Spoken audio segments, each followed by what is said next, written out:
Nightmares. This is a nightmare I had a couple years back, and I wrote this short story in middle school and thought I'd share it with you guys. I opened the door and looked behind me to see no one. I looked back and saw the eerie hallway. It was empty. I tried to squeeze my eyes shut, but all I did was squint my eyes.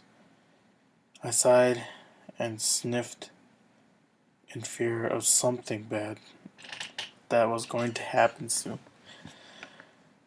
I finally took a step into the eerie hallway. Squeak!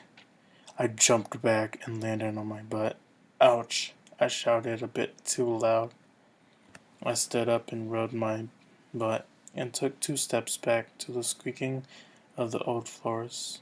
I took another step and heard a loud bang behind me. I didn't dare look behind me. I kept walking and the light seemed to go black. I stopped in my tracks and turned around to see a flash of lightning and a little boy standing by the door. I took a step backwards and the little boy was in the dark with me now. "Wanna play?" the boy asked, taking a step forward. I didn't say anything. "Wanna play?" the little boy said, running at me now. The lights turned on. I could see the boy in the black and gray pajama outfit with his curly brown hair running at me. I turned around and started running. "Leave me alone!" I shouted. I took a sharp right turn and kept running. I was starting to feel a little dizzy. I stopped and touched my head. I felt a tug, and then I was outside.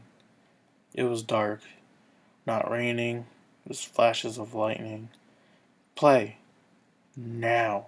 the boy said, pushing me down onto the ground. The boy suddenly disappeared before my eyes.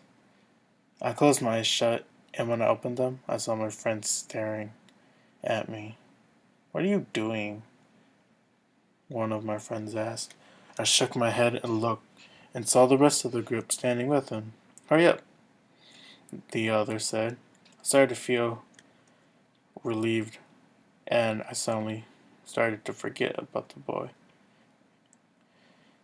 One of my friends, Andy, walked over and threw something at me. It fell right at my feet. "You'll need it." "A, a spear? Why would you give me this?" I asked.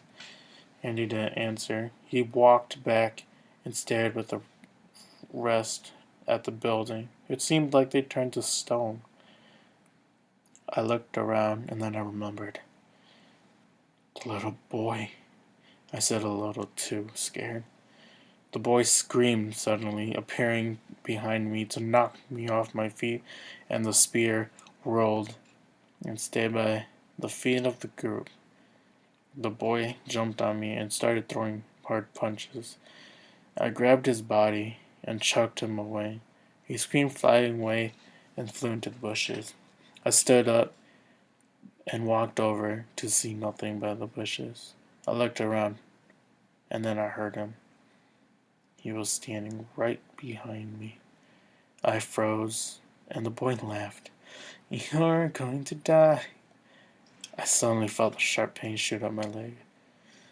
I screamed loudly as I started to break into swears, but I tried to hold it all in.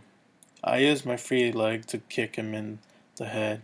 He held on, and I kept swinging my leg at him. He finally let go, and I rubbed my leg. I felt a damp liquid on my leg. I looked, and my hand was bloody. I looked at the kid, angry. "You're gonna die," I screamed, running at the group towards the spear.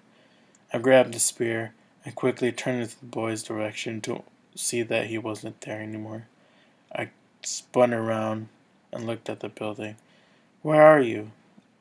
I asked, holding the spear in my left hand, my arm at a 90-degree angle ready to throw at the boy.